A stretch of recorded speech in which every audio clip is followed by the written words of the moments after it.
Hey guys, I saw this picture tube on eBay and decided to take a chance on it. It wasn't that expensive and I was the only bidder on it. I suspect because it's labeled as a 10XP4, and that is not a known tube type. There is no 10XP4, but from the pictures it looked an awful lot like a 10BP4, which is the most common 10-inch picture tube used in sets like this. So I took a chance on it, and it showed up today. Unfortunately, the box broke open on the side here. That's a shame because these original CRT boxes are kind of rare. Also, one of the tabs has been ripped off. But the important thing is it appears to be unbroken.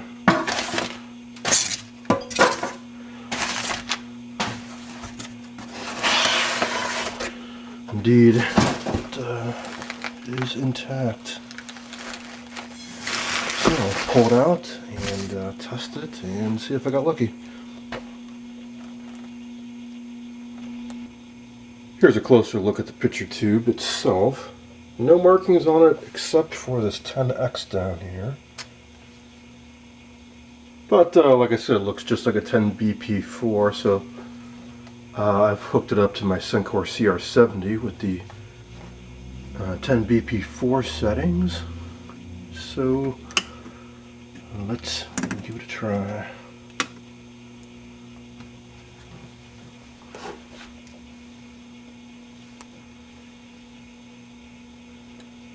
Filament's glowing, that's always a good sign.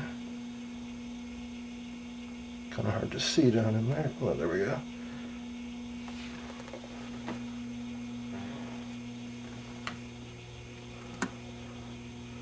No shorts. No shorts.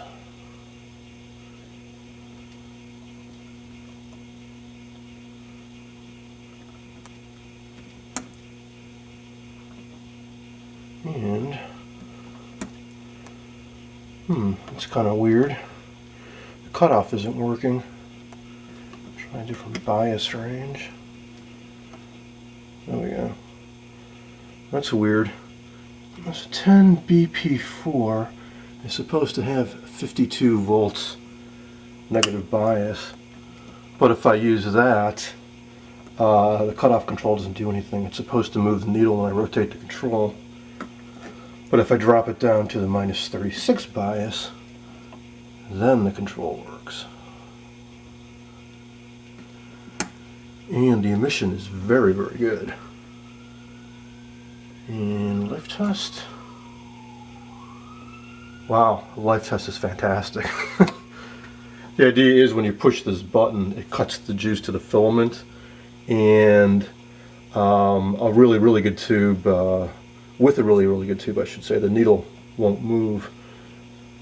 And if it's a weak tube, then the needle will start dropping. Well, when I push this, that needle's not moving at all.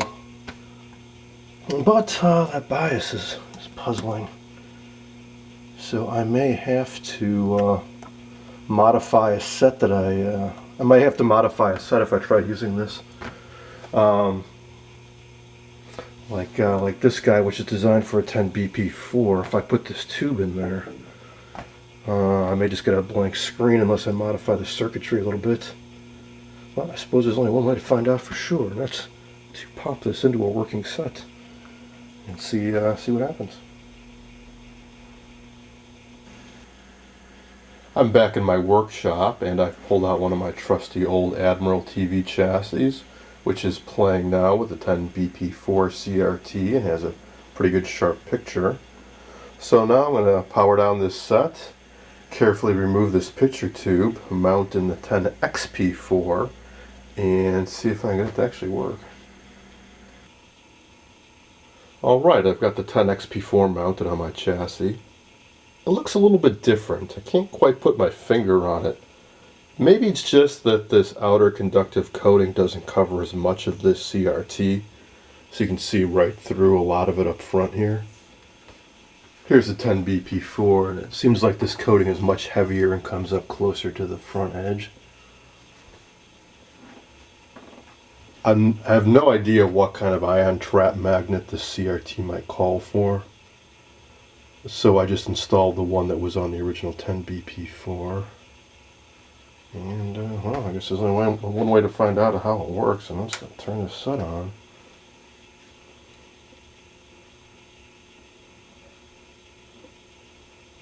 These magnets, some sets need a 2-pole, some use a 1-pole, and some don't need it at all.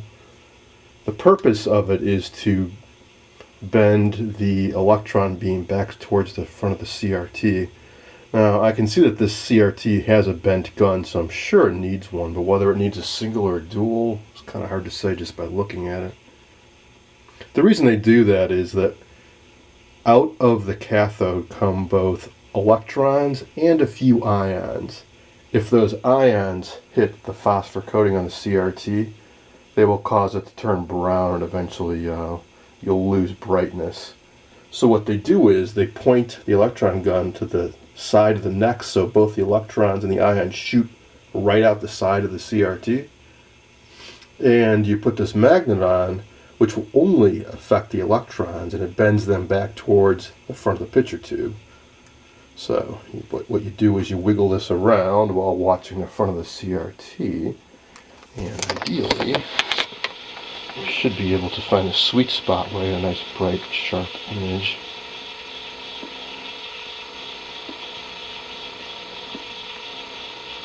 Ah, there we go. That one's bright, but far from sharp, and that was my fear.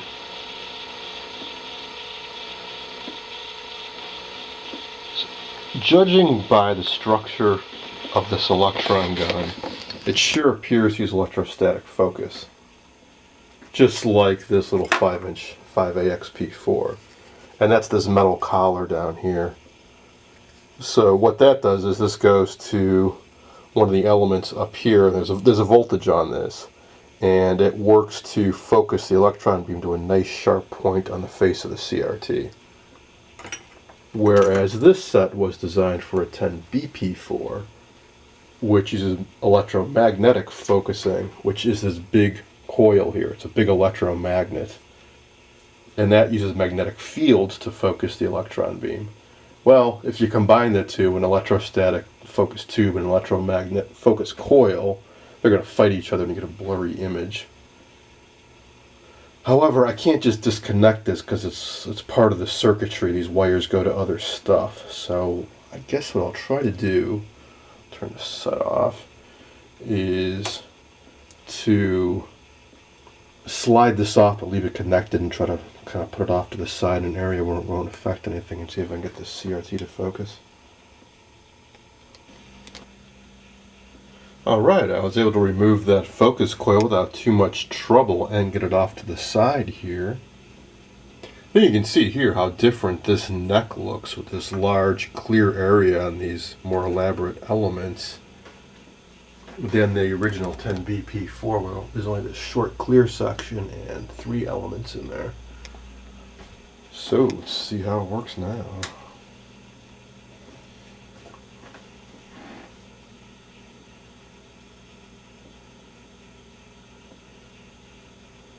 These electrostatic focus tubes became more common as the 50s wore on, but these CRTs were really phased out by like 49, so I'm thinking this was an experimental use of electrostatic focus in the late 40s using an early 10-inch CRT. Gotta move this ion trap magnet around again, I'm sure. Things are definitely looking more promising.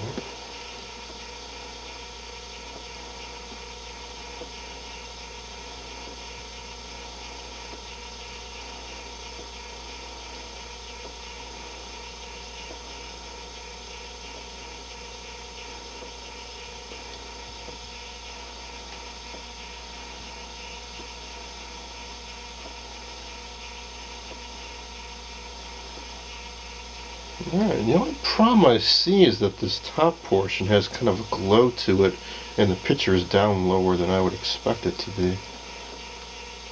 But it might just be a matter of I need to play around with this some more.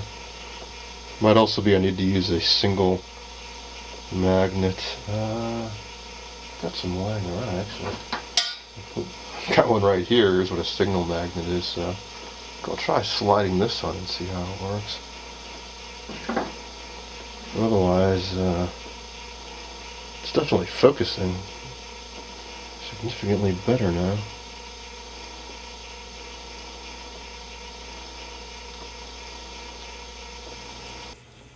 Alright, I installed that single suction ion trap magnet. You can see how different it is from the dual here.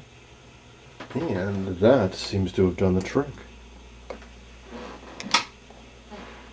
I've got a very bright, nice, sharp picture. So, I still have no idea what this picture tube is all about, what exactly it was made for, what it was intended for, what the data is for it exactly, but it's definitely usable in my old sets.